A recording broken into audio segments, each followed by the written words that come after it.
Good evening, everyone, and welcome to tonight's session. We're going to be talking about topics of the urinary system and reproductive systems. As your humble host once again, I'm going to introduce the first presenter. Her name is Laura Brigandi. Laura is from Pottstown, Pennsylvania.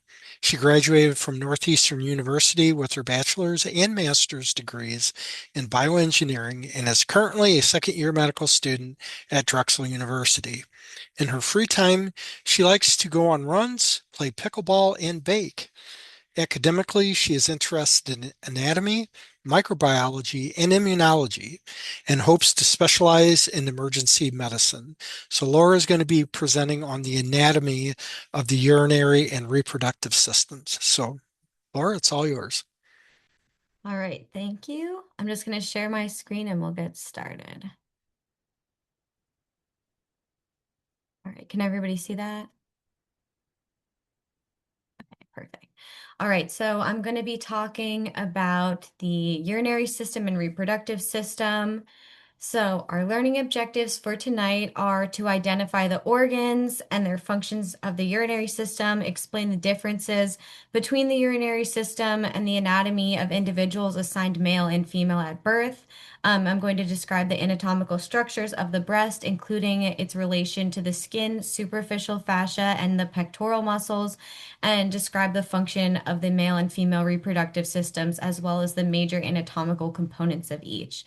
And just to note, when referring to male and female in this lecture, we're just talking about biological sex, not gender. So testosterone-driven anatomy will be referred to as males, and estrogen-driven anatomy will be referred to as females.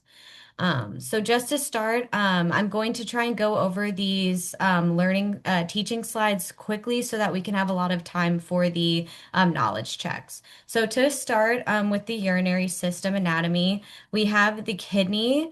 You have two kidneys, one on each side, with the right kidney being lower than the left, and that is to accommodate the liver. So you can see the liver right here and the kidney underneath in the back. And then the kidney has the ureter, which goes down into the bladder. And so the function of the kidney is to filter blood to remove unwanted waste substances and secrete that waste into the urine. And then the ureters are long, thin tubes which carry the filtered urine from the kidney to the bladder. So then here's just an overall description where you see the kidney, and then this yellow structure is the ureter going down to the bladder. And then, so to talk about more of the urinary system, specifically the bladder. So, the walls of the bladder, you can see the bladder here, and then cut open down here. The walls of the bladder contain these folds called rugae, you can see here, and a little bit here, as well as a layer of smooth muscle, which is known as the detrusor muscle. And smooth muscle is under involuntary control. And as the bladder fills with urine, these rugae start to flatten out, which allows the bladder to expand. And then once it's time to urinate, this detrusor muscle will contract to expel the urine down the urethra. And so the urethra is right here. And what the urethra does is, as the urine collects in the bladder, it's then excreted through. And there is a sphincter at the end of the urethra, the external urethral sphincter, which is made of skeletal muscle. So that's different from the detrusor muscle. So down here, the skeletal muscle is under voluntary control. So it's this interplay of smooth muscle and skeletal muscle, so involuntary and voluntary control. And now just some differences between male and female bladders. So the male bladder sits in front of the rectum and above the prostate gland. So as you can see, here is the bladder again. There's the urethra, and the rectum is back here. The prostate gland is underneath. And then over here for the female anatomy, the female bladder is located in front of the vagina, and below the uterus. So the bladder is right here. This is the uterus, so it's underneath. And then the vagina is back here, so it's in front. And that's just some of the differences you can see down here. Again, there's the bladder above the prostate, and then for the female, there's the bladder below the uterus. And then just some male-female differences for the urethra. So the female urethra is narrow and about 4 centimeters long, which is 1 to 5 inches. It's significantly shorter than in males. And it extends from the bladder neck to the external urethral orifice, which I just spoke about how that's with the skeletal muscle. And there's a sphincter at the beginning, the internal sphincter, and one right before the opening of the urethra to allow control of urination. So you have your internal urethral sphincter here and your external urethral sphincters. And you can see how much longer that urethra is compared to the female bladder. And then just some more differences for the male urethra. So again, it's between 17 to 20 centimeters, which is 8 to 9 inches. So about 4 times the length of the female urethra. And it's divided into 3 different sections. So you have the prostatic urethra here, which is surrounded by the prostate, which is the widest portion, then the membranous urethra, which is the narrowest portion, and then the spongy urethra, which is the longest portion. And you can again see that over here, the prostatic urethra with the prostate surrounding it, membranous, and then spongy or penile urethra. And then the female bladder or the female urethra is not broken up into those parts. And so for our first knowledge check, so a kidney stone is lodged in the ureter, and this most directly prevents what? Blood filtration, urine storage, urine reaching the bladder, or hormone production. Oops.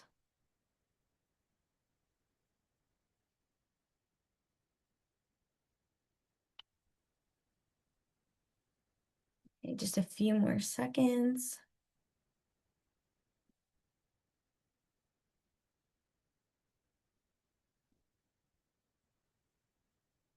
All right, 3, 2, 1. All right. And most of you got the correct answer, which is oops, how do I get rid of this? Urine reaching the bladder.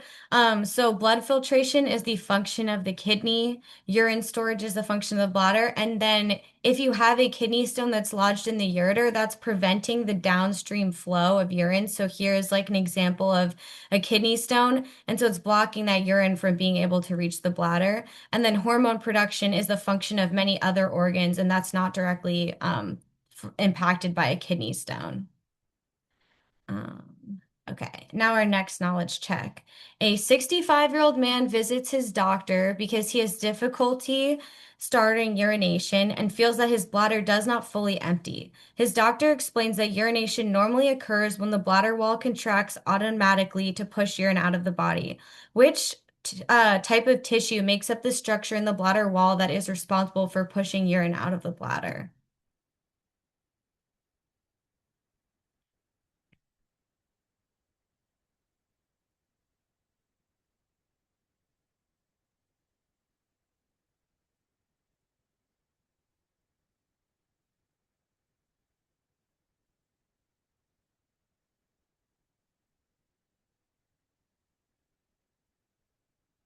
Okay, I'm just going to give it a few more seconds. You guys want to get your answers in. So 3, 2, 1. Okay, and good. You guys got, most of you got the right answer again.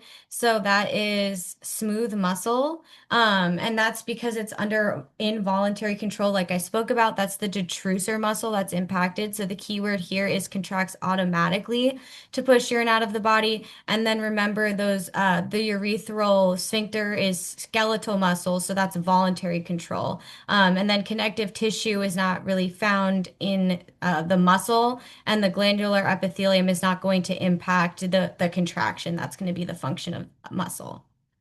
Okay, so a next question. 1 second.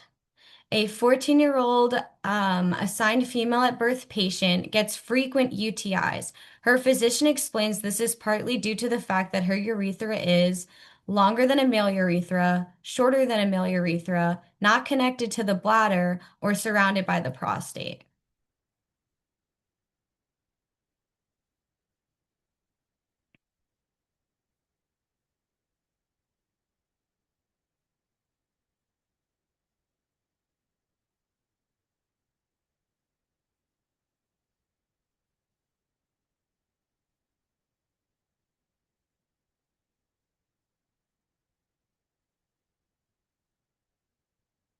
Okay, so 2 more seconds. 1, 2, 3. Perfect. You guys are too good for me. I'm trying to be a little tricky, so maybe I can stump you later. That's correct. The female ureter is shorter, which is more responsible for people that are assigned female at birth getting UTIs because there's less room for the bacteria to travel up and cause an infection. So again, assigned male at birth, they have longer urethras. The bladder connects to the outside, so the urethra is not what it. Sorry, the bladder is not what's connecting to the outside. The urethra is. And then surrounded by the prostates, that's only an assigned male at birth that has the prostate. Okay, and now another knowledge check. So, a patient with long-term kidney disease has kidneys that are no longer able to work properly. The patient must receive dialysis several times a week to stay healthy. What do you think the main purpose of dialysis is?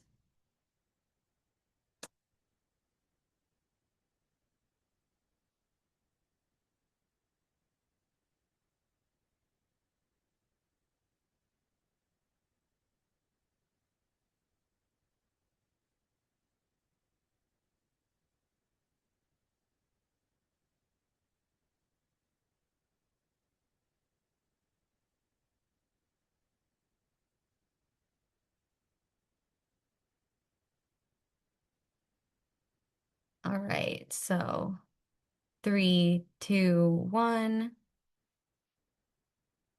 Again, I thought I was trying to stump you guys with this one, but it seems you guys are right on top of it. So yes, the answer is to remove excess fluid and waste from the blood. So if the kidneys are no longer working, you're not able to filter all of those excess waste products and all the fluid that's building up. So removing blood from the body is not the function of the kidneys or dialysis. As we spoke about earlier, control of the hormones is the function of other organs that I've listed in the parentheses. And then making urine is the function of the kidneys, but not the purpose of dialysis. And so here's just a tiny picture of dialysis. You're hooked up and your blood is filtered out. And through osmosis, there's pulling of the waste products out of the blood and it's put back into the person. And it's very life-saving for these people whose kidneys aren't functioning because it can be toxic to have that waste and fluid buildup. All right, so now moving on to our next learning objective. So we're going to be talking about the anatomy of the breast. So I have some pictures here.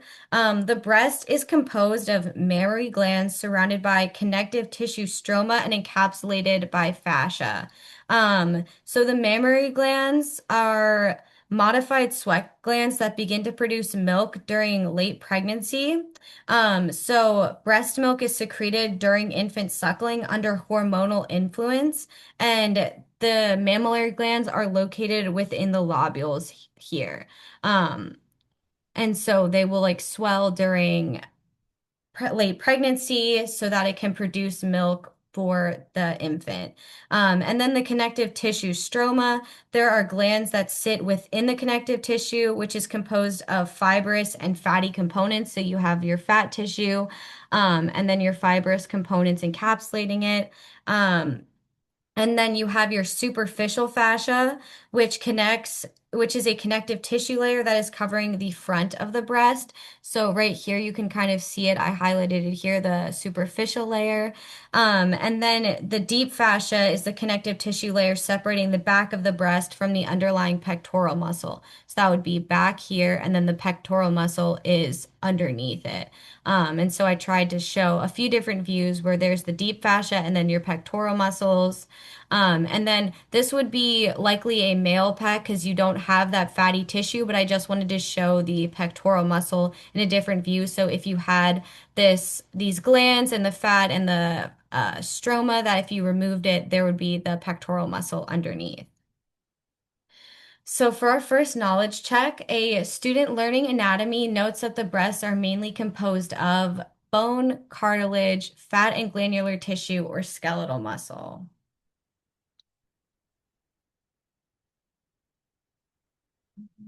Oops, sorry. Oops. Nobody saw that.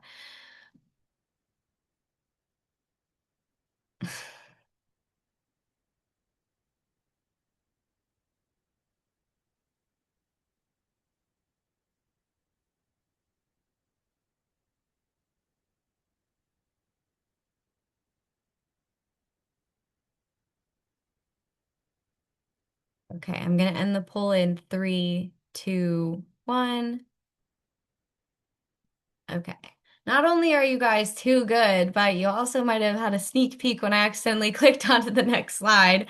But that's correct. The breasts are mainly composed of fat and glandular tissue. Like I said, you can see how much fat is surrounding these lobules. And then these are the glands that are going to be secreting the milk. There is no bone present in the breast tissue. There's also no cartilage present. And then as for skeletal muscle, there's no skeletal muscle present in the breast, but that's found underneath in that pectoral muscle that I showed you in the previous image. Okay, so a medical student learns that the superficial fascia of the breast lies beneath the pectoralis major, between skin and glandular tissue, inside the thoracic cavity, or behind the ribs.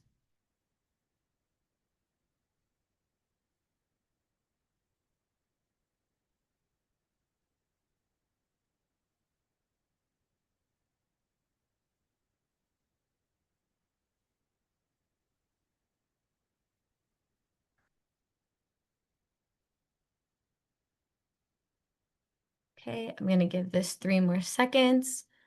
Three, two, one. Again, great job, guys. So you are correct. It is B, between the skin and the glandular tissue. So as I showed, you have the superficial layer of fascia, and then on top is the skin, and then beneath is that glandular tissue containing the mammary glands.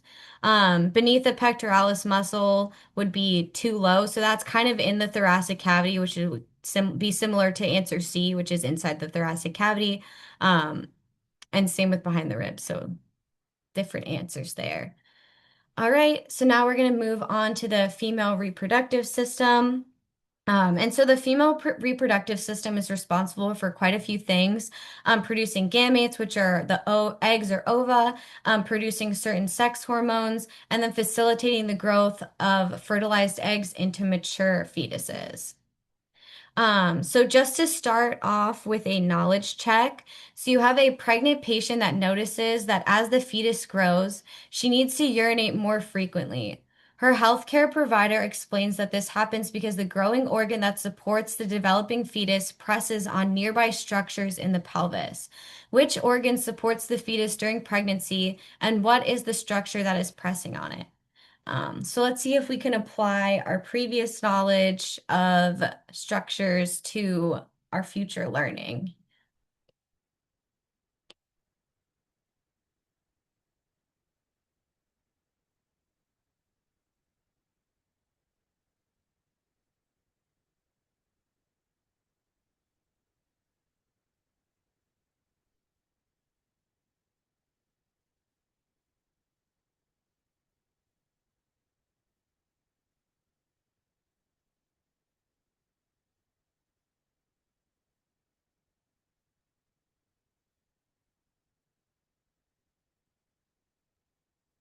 Okay, I'm going to give this 3 more seconds. So three, two, one. All right. And again, you guys are so on top of it. That's correct. So the uterus is the organ that supports the fetus during pregnancy. And as the fetus develops, it grows bigger and bigger and presses on the bladder. So as we learned earlier, the bladder is underneath the uterus. So this is where the baby will, or the fetus will develop. And as it grows larger and larger, it's going to press on the bladder and cause the feeling of urgency or needing to urinate. Okay, and now to talk about some anatomy of the female reproductive system. So this slide kind of has a lot on it, but I'm just going to go through it one number at a time. So let's start with number one. So the ovary. This is a cadaveric image of the female reproductive system. So the ovary is right here, as you can see in there. And the function of the ovary is that the female gamete, the egg or the ova, develop here. So that is where it will be produced and released from. Next, we will talk about the fallopian tube, and that's kind of what's making this image a little bit more confusing is because the fallopian tube is broken up into 4 different sections. So the first is the I might butcher these names, but I'm going to try it. Fimbriae. Then next is the infundibulum, followed by the ampulla, and then the isthmus. And so the function of the fimbriae is that they have finger-like projections, which you can see right here, and you can kind of see a little bit in this cadaveric image. And that brings the ovulated oocyte or ova into the fallopian tube. So this is where it first enters as it travels down. Next, you have the infundibulum. Followed by the ampulla, which is often where fertilization is occurring. So that's where the sperm will meet with the ova for fertilization. And then next is the isthmus, which is the leading into the opening of the uterus. So that is where the uterus is right there, which is what we're talking about next. So number three is the uterus, which we've seen before. Here's a cross section of it. And then you can't really see it here. This is just the very top of it. But the uterus has three layers, the perimetrium, the myometrium, and the endometrium. And the endometrium is the uterine lining, which is shed during menstruation. And so once the fertilized egg comes out of the fallopian tube, it will implant into the uterine wall where it starts to develop and grow. If there is no fertilization, then this endometrial lining will die and necrose and shed off, and that's what your period is. And then the cervix is the opening from the uterus into the vagina, so that is right there. And then lastly, number four is the vagina. So you can see it here, and then you can see it in a cross section right here. So you have your uterus, your cervix, and then your vagina. And so the vagina is a fibromuscular tube that extends from the cervix of the uterus to the outside. So this serves as the passageway for menstrual flow, intercourse, and then babies during childbirth. And then the vagina also has bacteria which provide protection, help maintain a pH, self-cleaning, and prevent infection. So there's many functions of the vagina. And then this is just the external anatomy of the female reproductive system. So you have the mons pubis, which has pubic hair, the clitoris. We have our labia minora and labia majora, and then the urethral opening. So that is where the pee will come out of, and then the vaginal opening, which is the canal for menstruation, intercourse, and birth.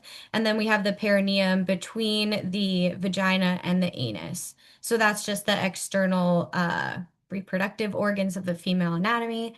And then for our next knowledge check, so when an ovum is released from the ovary at the midpoint of the menstrual cycle each month, which of the following structures is the first to receive it? So we have the fimbriae, the infundibulum, the ampulla, or the isthmus.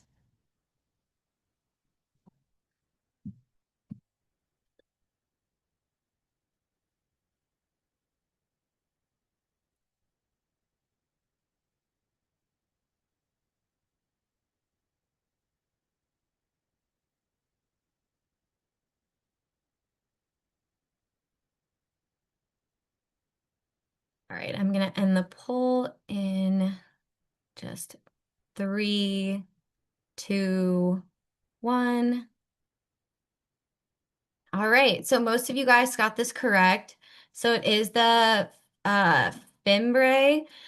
So like I said, the fimbriae is this first part, and so the egg is released from the ovary, and then the fimbriae works with the infundibulum to catch the egg as it travels down the fallopian tube. The ampulla, like I said, is the site of fertilization, which is about here, and then the isthmus is the opening into the uterus. So now we're going to go into the male reproductive system. So the male reproductive system is responsible for producing testosterone to maintain male reproductive function, as well as promoting spermatogenesis and transport into the female reproductive system for fertilization. So just to start, so the male reproductive system produces semen. So the semen is composed of three different components. So 65% of it is from the seminal vesicles, and I'll talk more about the purpose of each in a bit. 30% is from the prostate gland, and then 5% is from the bulbourethral gland, which is also known as Cowper's gland. And then sperm cells reside in this fluid. So the male reproductive system, I'm just going to click through. So the red is showing the path of the sperm. So first the sperm start out in the testes where spermatogenesis and testosterone is produced. Then they travel to the epididymis, which is where sperm storage and maturation occurs. Next, the vas deferens transports the mature sperm. So that's this tube right here. And then the ejaculatory duct delivers the sperm into their urethra and adds secretions from the prostate. So there's the prostate, and then this is the ejaculatory duct. And then the urethra allows urine and sperm to pass to the outside of the body. So this is kind of a purple drawing, so you can see where it starts. It goes through to the outside. And then the green path, these are just the glands within the male reproductive system. So the prostate gland, which is right here, produces a portion of the semen that is alkaline, so has a high pH, which helps protect the sperm from the acidic environment of the vagina. The seminal vesicle is up here. This produces the majority of the fluid that makes up the semen and metabolically supports the sperm, so helps it have nutrients. And then the bulbourethral gland, also known as Cowper's gland, produces thick, clear mucus prior to ejaculation that drains into the spongy urethra. So you've got your three glands and then your pathway through the reproductive system.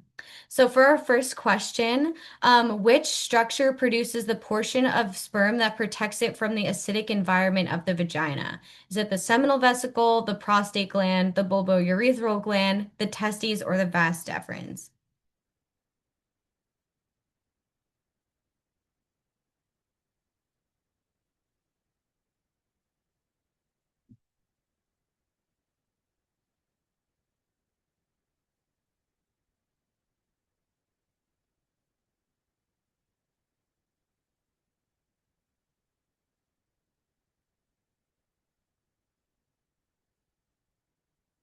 Okay, I'm just gonna give this 3 more seconds for you guys to think about it. So 3, 2, 1. Okay, finally a question where I stumped you guys. So I'm just going to explain a little bit more. So the majority did get it correct. It is the prostate gland. So basically the functions of the prostate gland is to provide that high pH environment so that once the sperm and the seminal fluid gets into the vagina and the uterus so that the sperm can travel, it has that basically creating a buffer system to neutralize the acidic pH that is present in the vagina. And that acidic environment is there to prevent infections and bacterial growth. So that's why the vaginal pH is low and acidic, and then the sperm to compensate has that. DP, do you have something to add? I do, Laura. So I think I just want this on the recording so that everybody is clear. I think in your question, what you wanted to ask is which structure produces the portion of semen that protects it from the acidic environment in the vagina. So Oh, we'll try and, yes, no, just so that it's clear, you've given a really clear explanation. But for those that are watching this or just going through the PowerPoint slides, I did want this on the recording. We also, Laura, have a question in the chat. Just wanted you to be aware of that, and I'll help you answer it when you're done with the entire presentation in case there are some other questions, okay? okay, sounds good. Thank you for clearing that up. And I just have a few more slides and I'll be happy to answer some more questions then. All right, so just to go over the answers so that it's more clear. So yes, the structure produces the portion of the semen that protects the sperm from the acidic environment of the vagina. So it's the prostate gland. The seminal vesicles produces the fluid that provides metabolic support. The bulbourethral gland produces thick, clear mucus that contributes to like the viscosity of the sperm. So it's optimal for insemination, fertilization. The testes are the site of spermatogenesis and testosterone production, and then the vas deferens is the pathway from the epididymis to the urethra carrying the mature sperm. And then our final knowledge check. So a 17-year-old male athlete injures his groin. The duct that carries sperm from the epididymis is the urethra, the vas deferens, the prostate, or the seminal vesicle.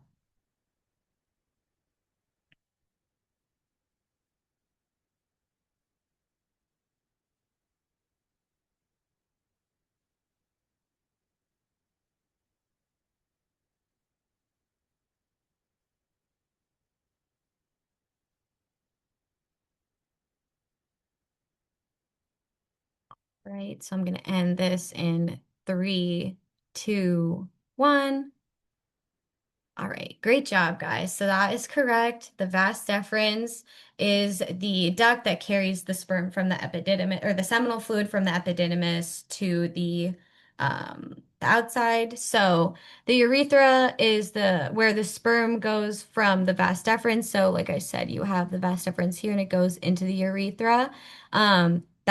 There's the epididymis. I'm sorry, one second. The epididymis is down here with the vas deferens connected.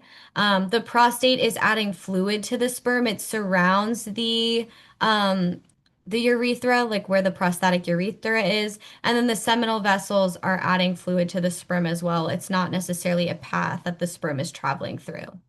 All right, so those are all the questions I have.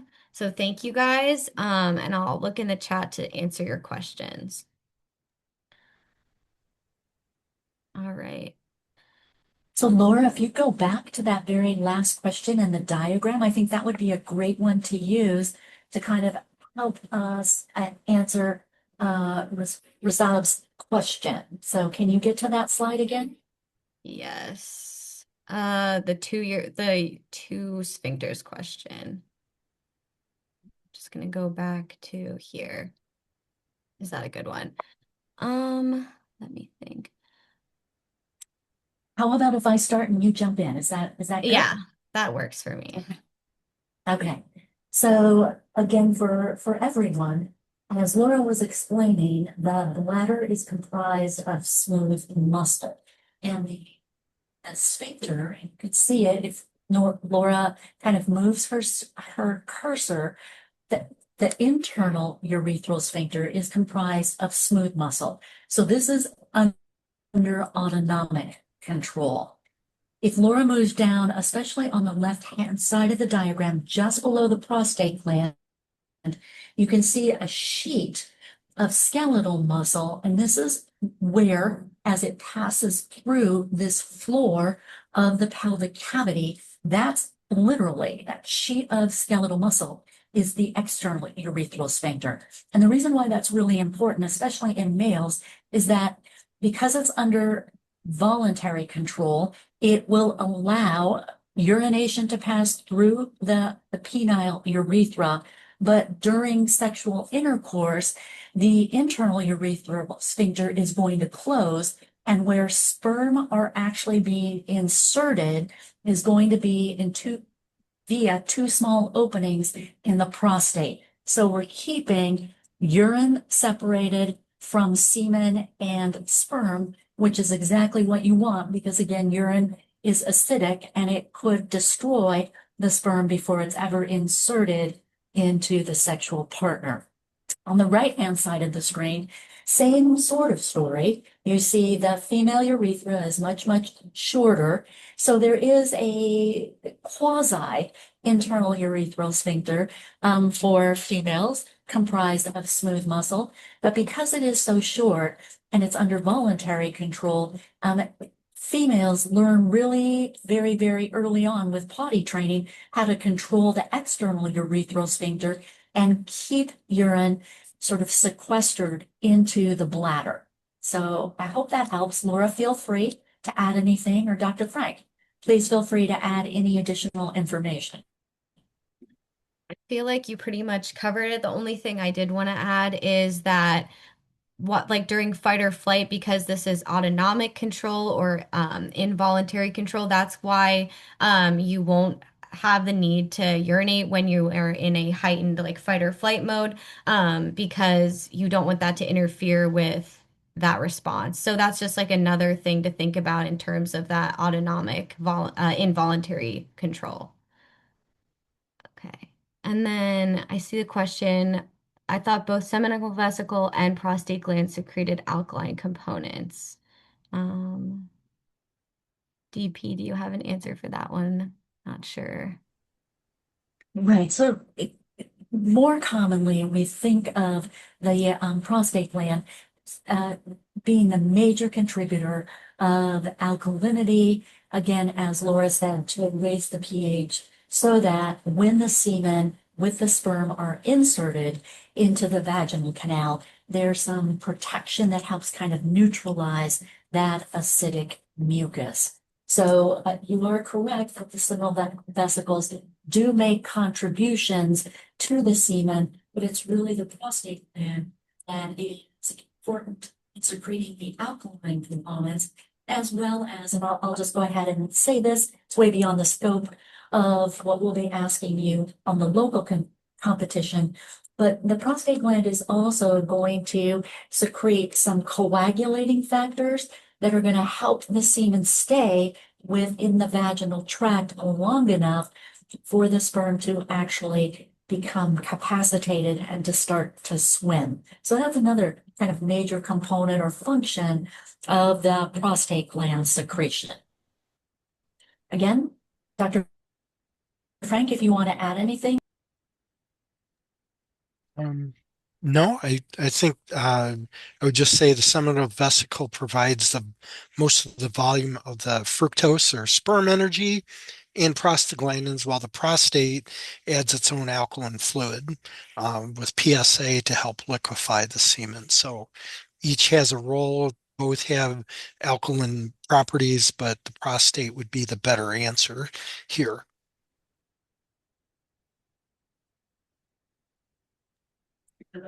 Laura, the only other thing I was going to ask you to do before we move on to the next presenter, and you can do it on this slide, and then let's show the same thing on maybe a cartoon or one of the blue link slides. Let's just make sure everybody has a landmark that they can utilize to find the bladder. So I think the easiest one to find is the pubic bone, which is forming part of the bony pelvic girdle. So can you show where the pubic bone is with your cursor?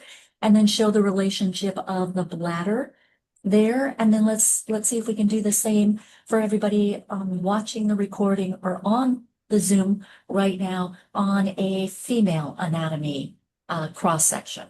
Okay, let's see.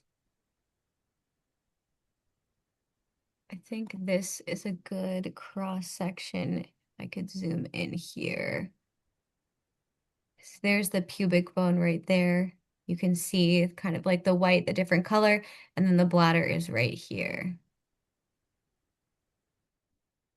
You did perfect, Laura. You did a great job. Thank you for sharing your time and your knowledge with us tonight. Yes, thank you guys for participating and being so smart. So have a good night.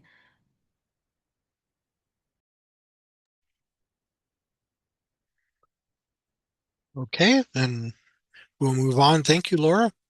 We're going to move on to histology of the urinary and reproductive systems. And our presenter this evening is AnaBelle Torres.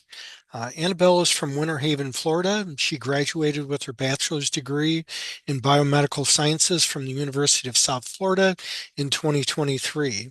She is currently a second-year medical student at the Edward Via College of Osteopathic Medicine in Auburn, Alabama. In her free time, she enjoys reading, hiking, and spending time with her family. So, AnaBelle, it is all yours. Okay, so I'm going to go ahead and share my screen.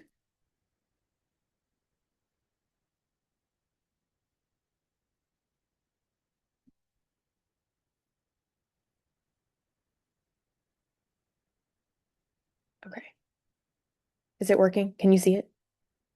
Okay. So hi, thank you for being here. My topic is the histology of the urinary and reproductive systems. So these are just the learning objectives. We're going to focus mostly on the ureter, the bladder, the urethra. We're also going to look at the ovary and the uterus, the layers of the uterus, and also the testes. So we just went through anatomy, so I'll kind of skip this a little bit, but I just put this to visualize the urinary system, the big components of the urinary system, as well as the female reproductive system and also the male reproductive system. But we just spent an hour on that, so I'll go ahead and continue. So I'm going to start off with a question. So which of the following has a star-shaped lumen on histology? A, the urinary bladder, B, the ureter, C, the urethra, or D, the kidney?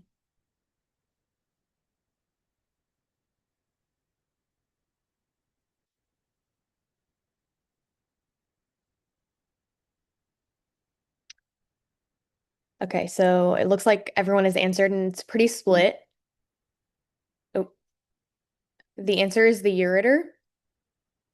So I included a few pictures here to show what the ureter looks like on histology. Um, I don't really think this looks like a star, but in a lot of textbooks, it's described as having a star-shaped um, lumen. So I think that this is kind of the best picture I could find of what someone thought looked like a star. And so the lumen is the opening of the ureter. So this would be the star-shaped lumen of the ureter. Oh, sorry. Okay, so I just wanted to give a quick sorry, a quick overview of the ureter. So the ureter is made up of three layers. The outer layer is called the adventitia, the middle layer is called the middle muscularis propria, and the inner layer is called the inner mucosa. So this was the best picture, the picture that I liked the most when I was looking for pictures to make this PowerPoint. And I liked it because there's like a cartoon image that shows in theory what you're looking at, and then it's a cartoon image of the real picture that you're looking at. So you have the muscularis layer, which is here because muscle is striated. So that's kind of this layer here. You have your inner mucosa, which is the mucus that's lining the ureter. So if this is the lumen, this is where the urine is going to be flowing through when it's leaving the bladder. Um, So the mucus is what's lining that lumen to help things move along. And then the adventitia isn't super well visualized here, but it's the outermost part of the tube, for lack of a better word. So the mucosa folds in on itself a little bit to make a lumen, which is what they describe as star-shaped in a lot of textbooks. And the muscularis layer is made up of smooth muscle. This is the urinary bladder. What's important about the urinary bladder is that it looks different based on whether it is relaxed or if it's distended. So a relaxed bladder does not have a lot of urine in it, and a distended bladder is stretched. It does have urine in it. And so, again, the way that it looks under histology or really just in general depends on how much fluid is in the bladder. So again, it's also made up of three layers. So you have an inner and outer longitudinal layer of the muscularis, as well as a middle circular layer. So the image that I included on the left is a relaxed bladder, meaning that this bladder doesn't have very much fluid in it at all. Versus on the right is a distended bladder. So I wanted to put them side by side so you could see a good comparison picture of a relaxed bladder versus a distended bladder. Now I'm on to the male urethra. So the male urethra, like we were talking about in anatomy, is much longer than the female urethra. So it goes from the bladder through the penis out into the opening, the external urethral opening. And depending on which part of the urethra that you're looking at, whether you're looking at the prostatic urethra, or just different parts of the urethra, on histology, they'll look a little bit different. So here is a good photo of a prostatic urethra. You can tell it's prostatic urethra because it's made up of transitional epithelium, and it also has a lot of outpouchings because it's going through the prostate. On the right, I put in a photo of the spongy urethra. The spongy urethra looks very different from the prostatic urethra. It has the erectile bodies, and it's also made up of a different type of layer that's called the pseudostratified columnar epithelium. So I thought this was a good comparison so that you could look at what a prostatic urethra looks like versus the spongy urethra. And it just depends on which segment of the urethra that you're looking at.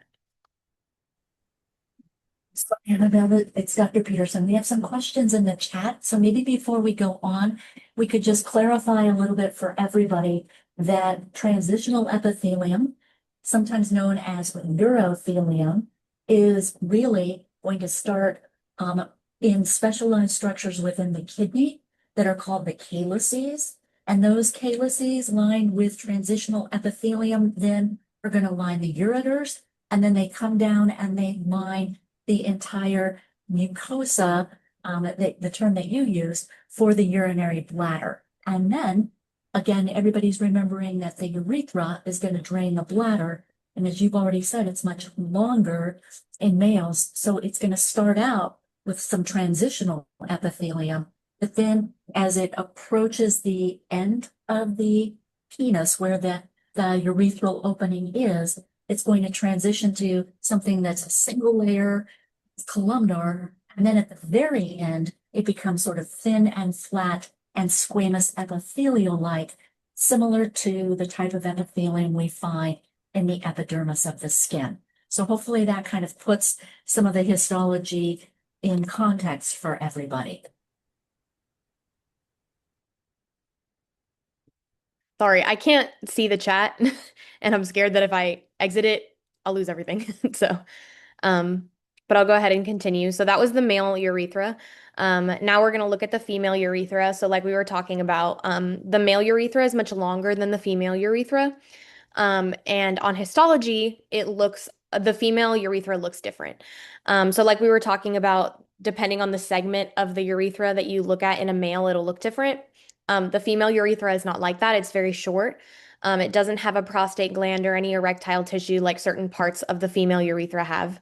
But it does have the voluntary sphincter with its corresponding outer layer of skeletal muscle, meaning that's why you can control when you go to the bathroom. You have control over your voluntary sphincter, and that's part of the urethra. It also does have urethral glands like a male urethra. It just has significantly less glands than a male urethra would have. Okay, so question 2, where do female egg cells get formed and stored? So this process is known as oogenesis. A, in the uterus, B, the fallopian tube, C, the ovary, or D, the cervix.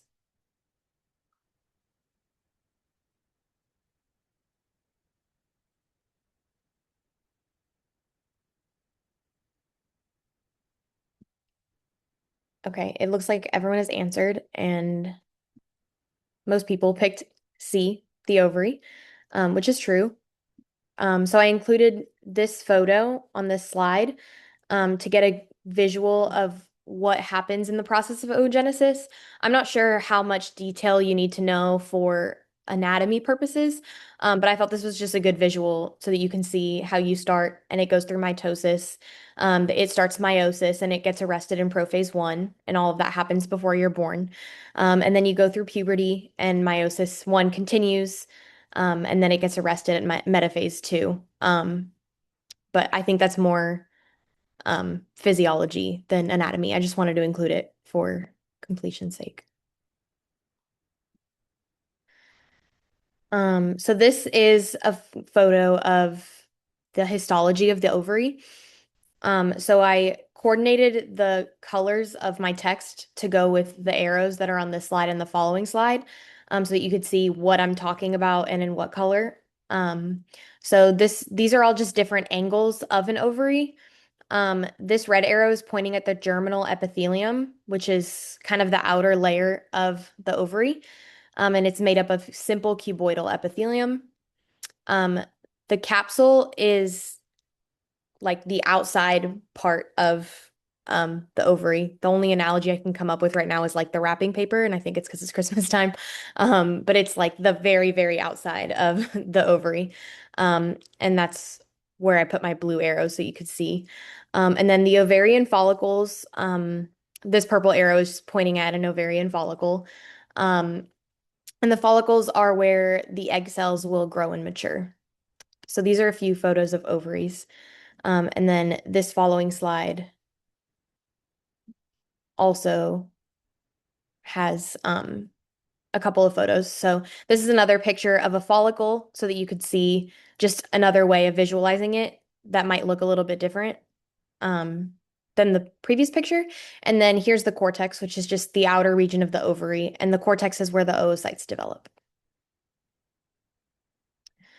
So question 3, which of the following correctly lists the layers of the uterus from outermost to innermost? So perimetrium, then myometrium, then endometrium is A.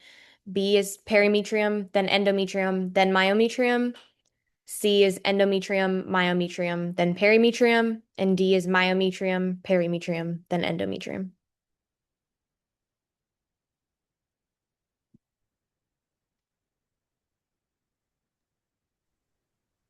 AnaBelle, give them a couple of minutes to read through all of those, okay?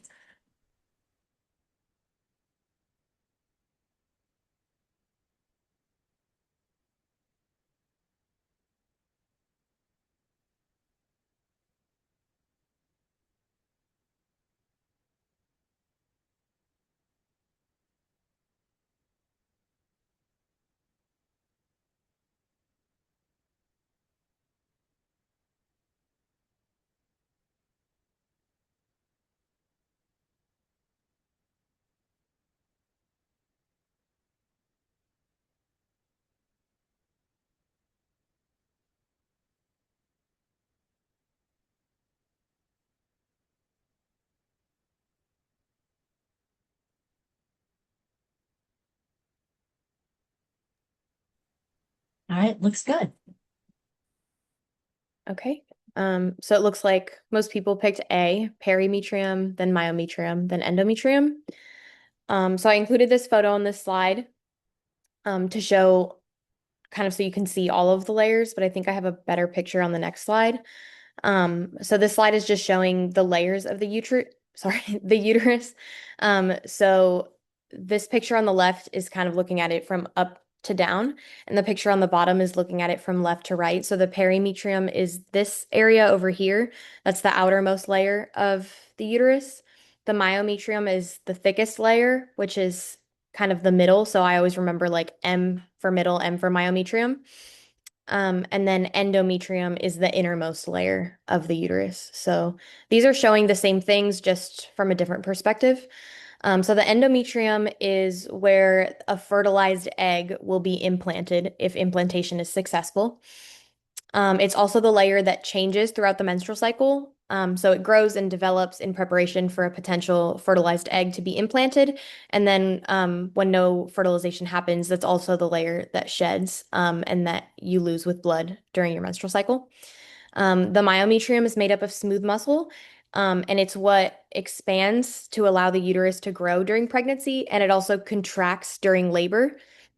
And then the perimetrium is the outermost layer of the uterus, like I was saying, and it's the part of the uterus that is in contact with the rest of the abdominal cavity.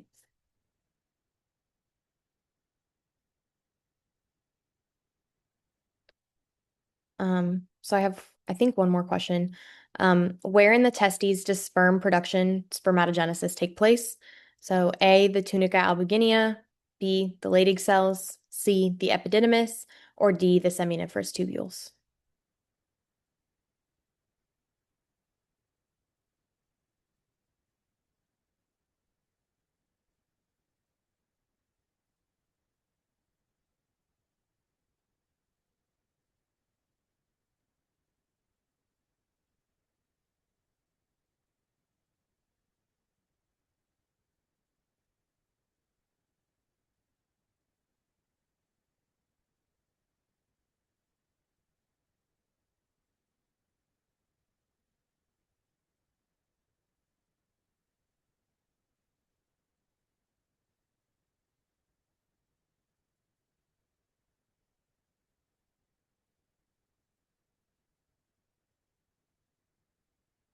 Okay, I think it looks like everyone answered.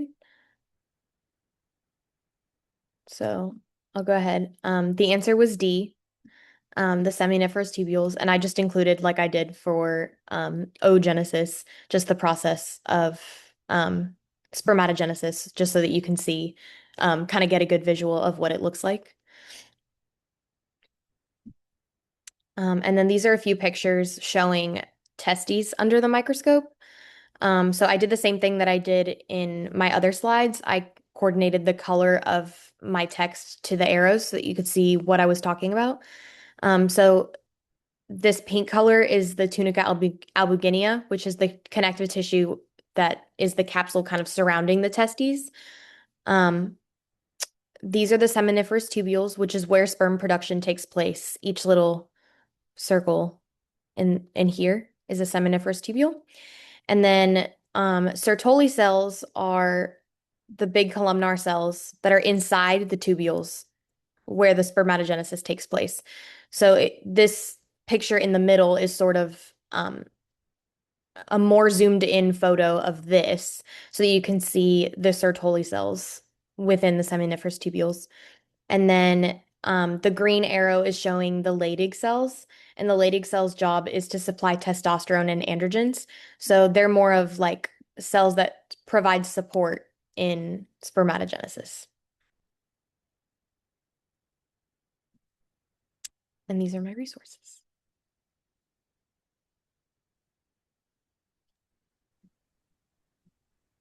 So AnaBelle, Dr. Peterson again, can you go back to your histology of the uterus slide just for a minute? I just wanted to point out a couple of things. Yep. Okay, and maybe the next slide. Did you have one that showed the endometrium a little bit? Was it on your question slide? No. This one's fine. That'll work. Okay. So I just wanted to point out to everyone, again, if you would move your cursor, can you kind of give them a sense of where the endometrium ends and the myometrium begins over on the far left-hand side? So that they understand that there are blood vessels at that interface that are going to grow upwards towards the lumen, and that those are what constrict and cut off the blood supply to that endometrial layer. And that is what causes the endometrial layer to be shed. And the other thing, if you would point this out, those funny white kind of corkscrew shaped tubules, those are what we call the uterine glands. And there's quite a bit of kind of thick, viscous fluid that they produce, and they produce a lot more of it as the female gets closer to the mid-cycle when the oocyte is going to be ovulated. That egg, again, is going to be swept towards the uterus, and sperm are going to have to swim through the uterus to actually get to the oocyte in the fallopian tube. And we make a joke with the medical students at our school. So again, sperm do not fly. So that uterus cannot be an air-filled cavity. Sperm are swimming with their flagella. So there has to be some kind of fluid within the lumen of the uterus that they can swim through to then make their way to the fluid-filled fallopian tube.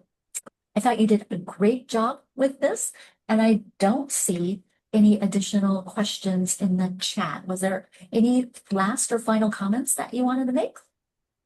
No, I think that's it. Thank you so much for having me. Thank you, Annabelle. Appreciate all your help this evening. And so with that, we'll move on to our third and final presenter. We'll be presenting on the embryology of the urinary and reproductive systems, placenta, and fetal membranes. And we have with us this evening Kacie McGowan. And Kacie is from Doylestown, Pennsylvania, and graduated from the University of Notre Dame with a bachelor's degree in neuroscience and minors in anthropology and sustainability. She worked as an MA in an orthopedic surgery clinic in her gap year. She is currently a second-year medical student at Sidney Kimmel Medical College at Thomas Jefferson University. In her free time, she enjoys hiking, watching movies, and spending time with her family. So with that, Kacie, it's all yours. Great. Thank you so much. I'm excited to be back. It's been a few weeks since I was last here. I'm just going to go ahead and share my screen.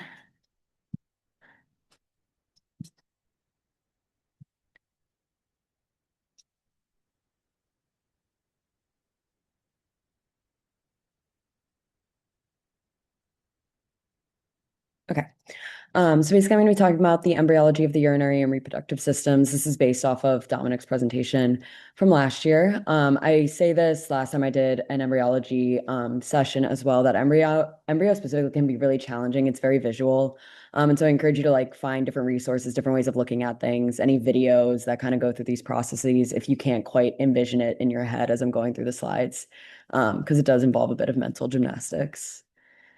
These are the lecture objectives that we're going to be going through. I also linked the session that originally covered this content there at the bottom. All right, so then for our first question, I'm asking what letter marks the embryonic layer from which the genitourinary system is formed? I don't.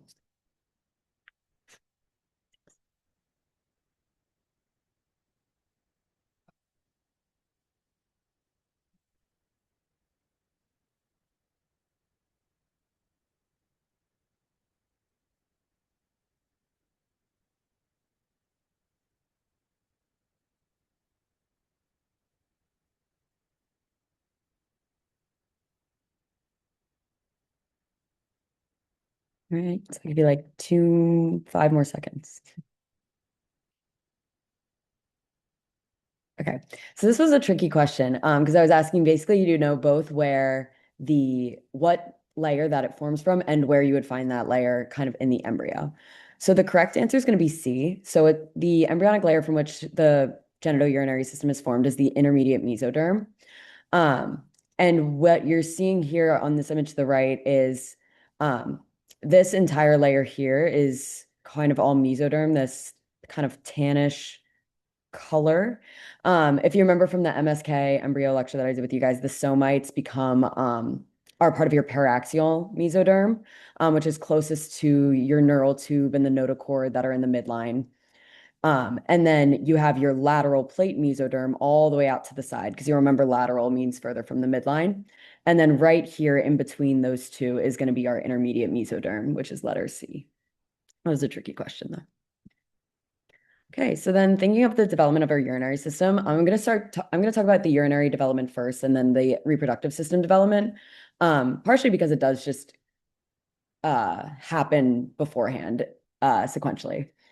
But so in the urinary system development, they'll form from our urogenital ridges, which is these longitudinal thickenings of intermediate mesoderm that will then divide into a nephrogenic cord and a genital ridge. So basically those cells are like proliferating. And if you're looking at a cross section, like not the way that it's divided there, like you'll see like two kind of swellings that form at the base on both sides from cells like proliferating in the intermediate mesoderm. And those are your kind of urogenital ridges.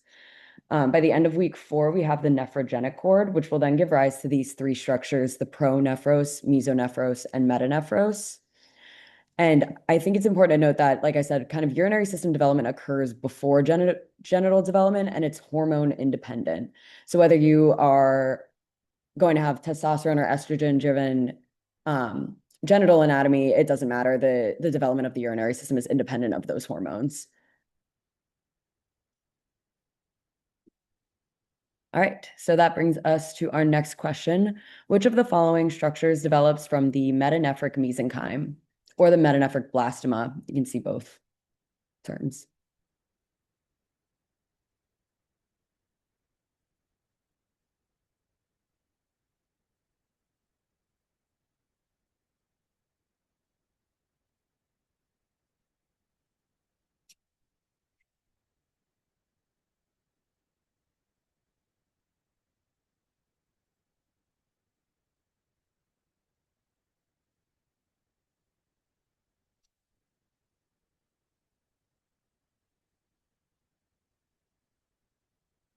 I'll give you a few more seconds.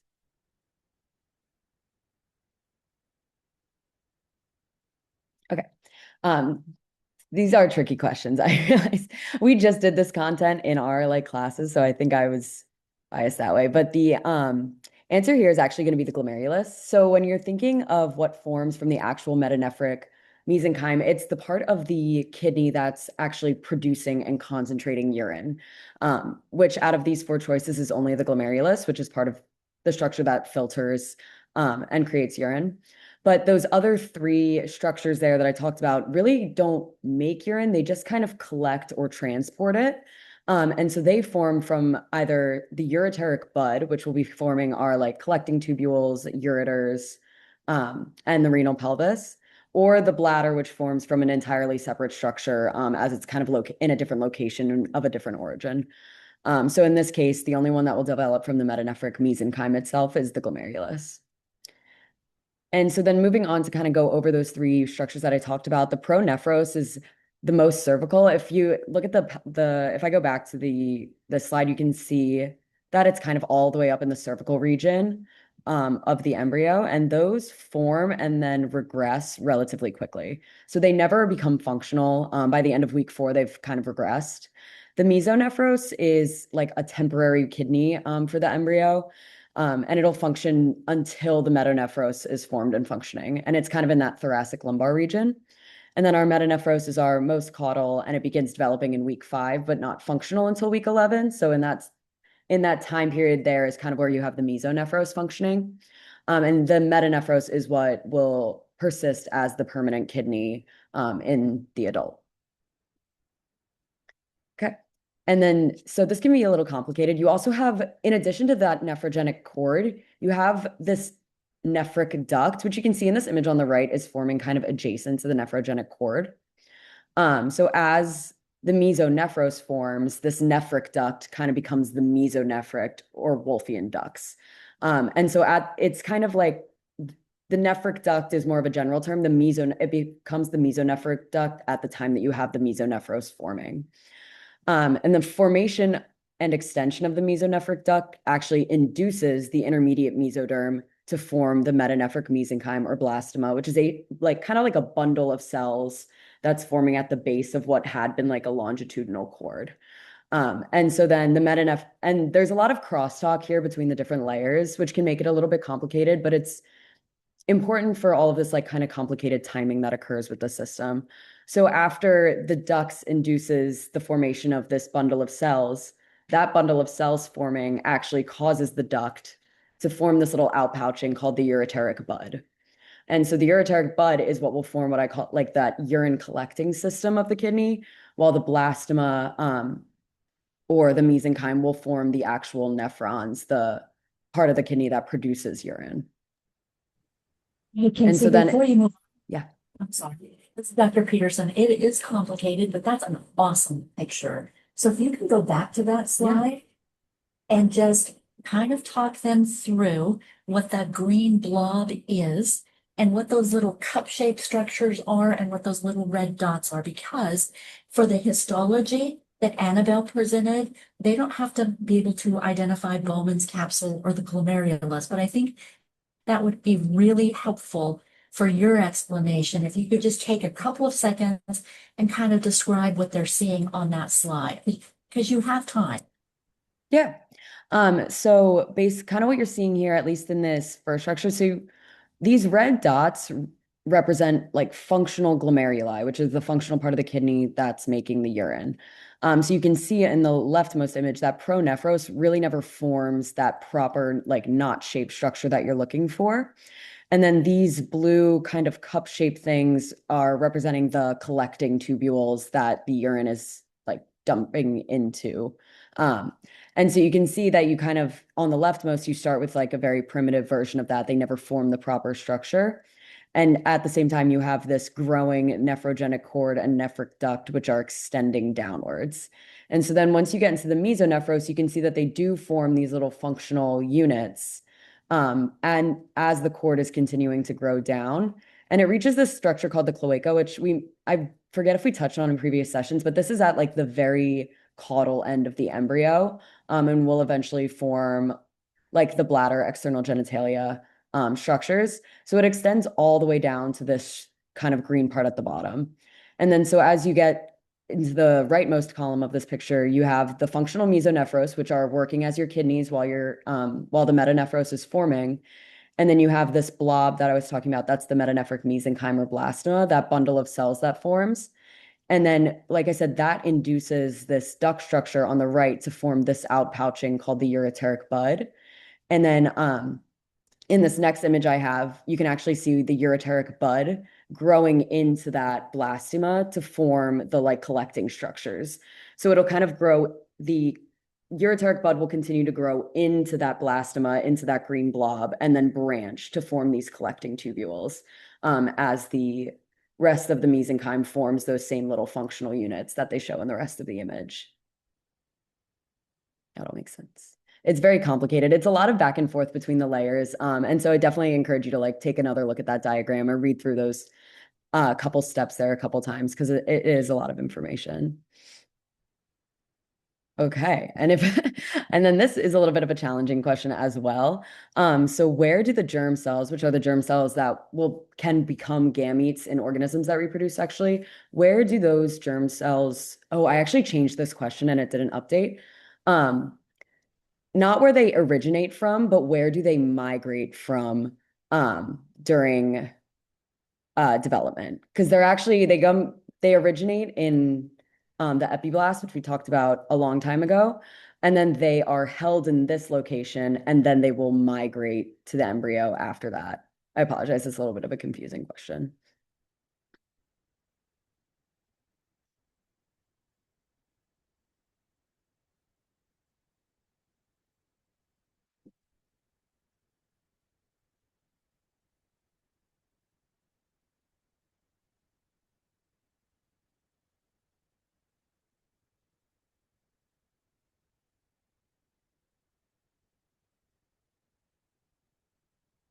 Okay, give like 5 more seconds. All right. So about 50-50 on this one. So it is the yolk sac. And honestly, the reason why I wanted to ask this question is not so much because you need to know so much about the yolk sac or where these germ cells are coming from, but to make the distinction that they are not also originating in the intermediate mesoderm, which so many of the other structures in this system are. So you can see kind of where the yolk sac would be in this image would be kind of right over here. And so where these green cells are kind of migrating in through is coming from the yolk sac and then into the embryo, and then they settle largely in this genital ridge area there.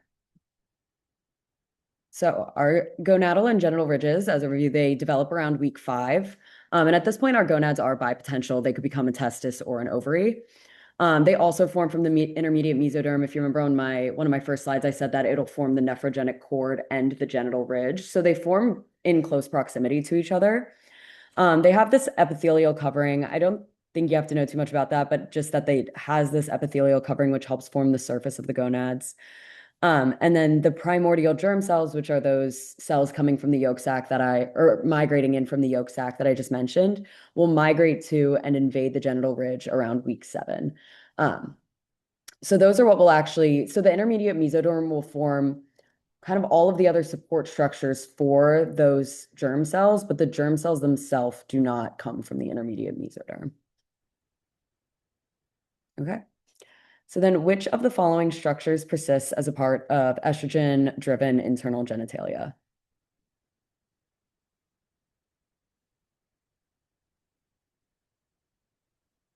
To think of the connection between the urinary and reproductive system development.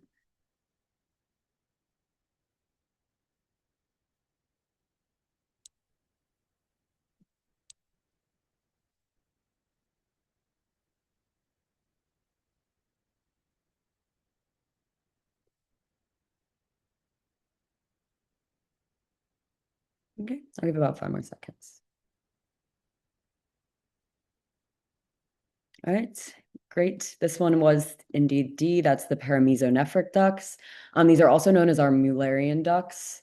And in this question, I think what is most important, or the most important distinction to make, is that the mesonephric ducts are called our Wolffian ducts, and they will persist in testosterone-driven anatomy.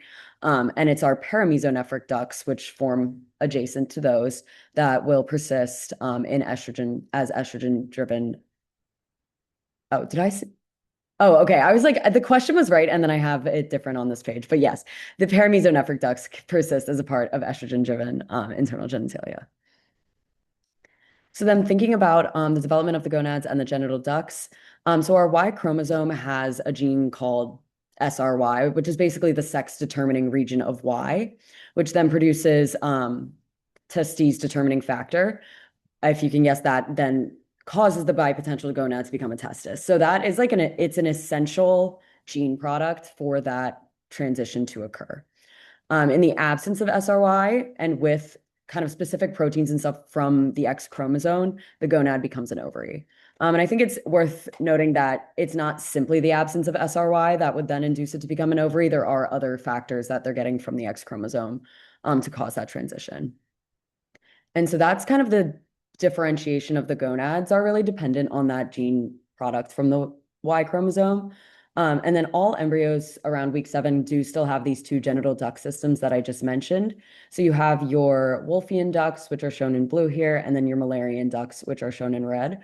And yeah, up until this point, all embryos will have both duct systems.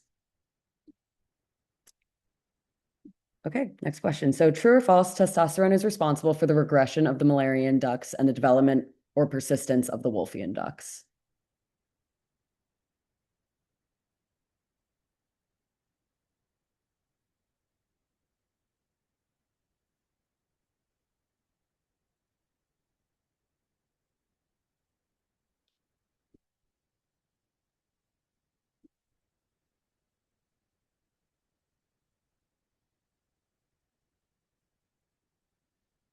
Okay, I'll give about 5 more seconds. I was really asking some trick questions here, so this is actually false.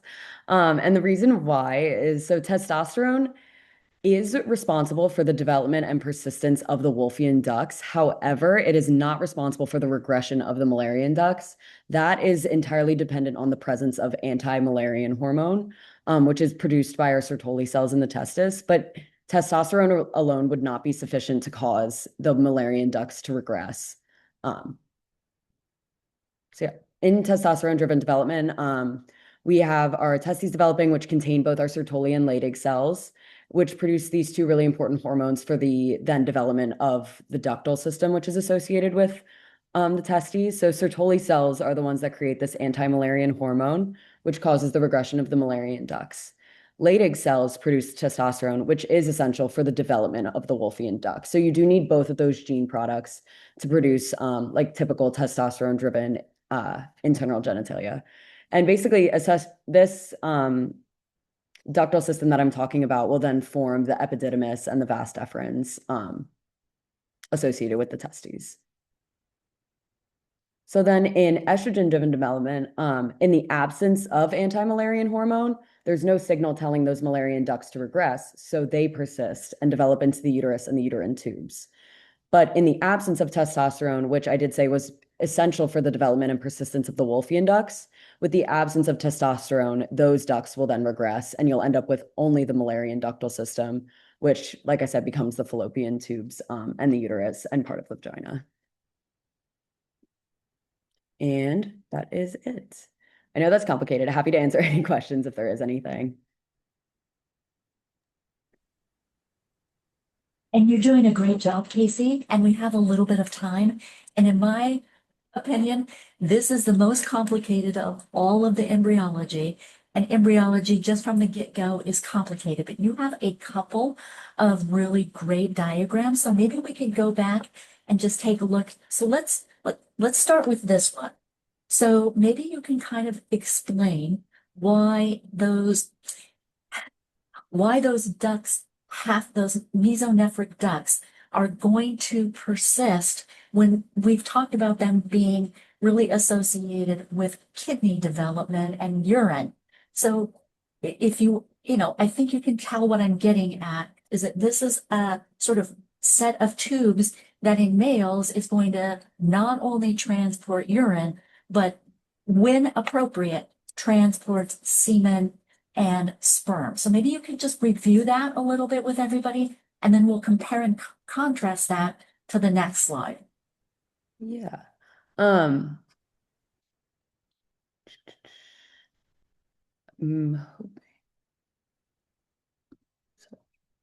Yeah, so in I'm not entirely sure of the connection of the like why the mesonephric duct and then becomes a part of the reproductive development. Um, but essentially in this diagram you can see here, so the the mesonephric ducts, which do form while the mesonephros are functioning, they don't actually regress in the same way that the ducts associated with the pronephros regress.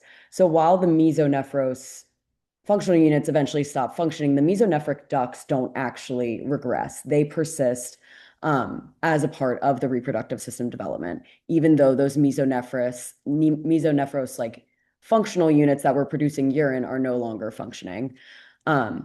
And so then in this image here, they are showing the dotted line was the Müllerian ducts, and then the solid blue structure is the Wolffian ducts or the mesonephric ducts. You'll see mesonephric ducts more in association with urinary development, and a lot of times you'll see these called the Wolffian ducts when we're talking about this reproductive development.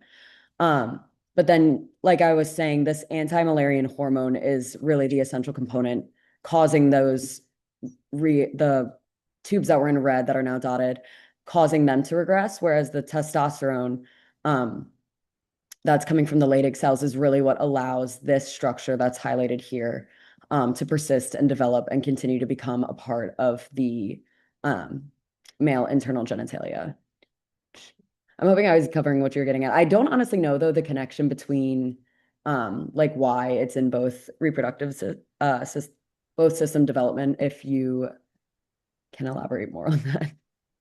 Right. Well, I think just for the purposes of this audience, just being able to see how the structure in relationship to the urinary bladder and the urethra, and that those are maintained in males. So we know that those tubes are going to transport urine from the kidneys, but they're also going to be used as a transport mechanism from below the urinary bladder at the prostate gland into the urethra for the transport of semen and sperm. And when we go to the next slide, you can see that that is definitely a separate set of ducts forming separately that doesn't have a connection to the urinary bladder. So the paramesonephric ducts in females are made in parallel but separately. Therefore, they have no connection to the urinary system as we see in males. And I think that's a really important distinction to get from how embryology drives the difference between these two duct systems. And I thought this was an awesome choice for the diagrams, and you did a great job explaining it. I see that there's a question in the chat. So it looks like the first question was, how does the regression of Wolffian ducts cause development of the female gonads? So what I think is important to know there is that by the time that these duct systems are forming, the gonads have already been sexually differentiated. So that was really dependent on the testes determining factor, whether you're XX or XY, whether you have the presence of that SRY gene component. That's what really determines if you are developing a testes or an ovary. So then at that point, that's already formed. These ductal systems form like the other kind of structures around it. So the regression of the Wolffian ducts doesn't actually cause the development of the female gonads. The development of the female gonads, which then results in the lack of testosterone and the lack of anti-Müllerian hormone, is what causes the rest of the female system to develop. So I hope that answered that question. And then how does testes determining factor cause testes development, and how does it play together with anti-Müllerian hormone and testosterone? Honestly, there's many gene products that go along with testes determining factor.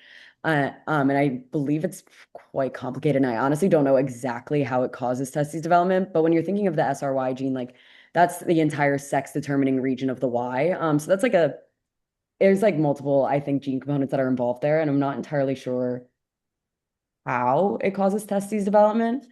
But in terms of how it plays together with AMH and testosterone, this is kind of the same, like there's a little bit of like a temporal situation where like the testes determining factor is a part of that sexual differentiation process between the testes and ovary and what forms. That the result of the action of testes determining factor on the gonad is that you develop the Sertoli and Leydig cells, which then will produce anti-Müllerian hormone and testosterone. So testes determining factor is a little bit earlier, kind of in the process of the development, and then AMH and testosterone are produced once you kind of have a development of a testes as the gonad. That was perfect. I would have said it any other way. So great job.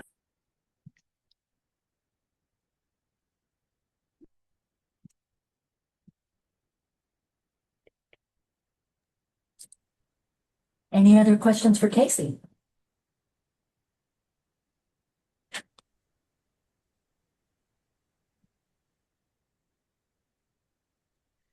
All right, awesome. Well, thank you so much for having me. I'm going to stop sharing my screen. Thank you, Kacie.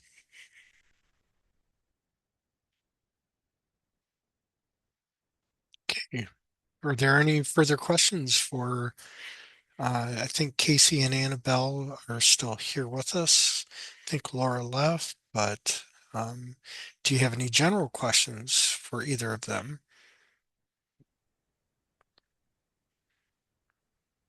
And even more importantly, do you have any questions for Dr. Peterson about the upcoming deadlines and things like that that you are concerned about?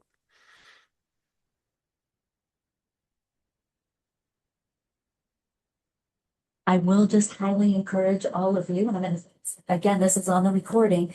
We haven't had that many applications to start an official Anato-Bee club, so there's still time to do that. So we'd love to get some of those applications in. And secondly, we'd love to have over the winter break, if you have some time, besides studying for the Anato-Bee local competition, work on some of those badges. We would love to see more of you earning some of those different badges. And I think since this is our last tutoring session, Dr. Frank, before the holiday, we should just wish everybody a really very, very safe holiday season. Happy holidays, everyone. See you next year. Bye-bye.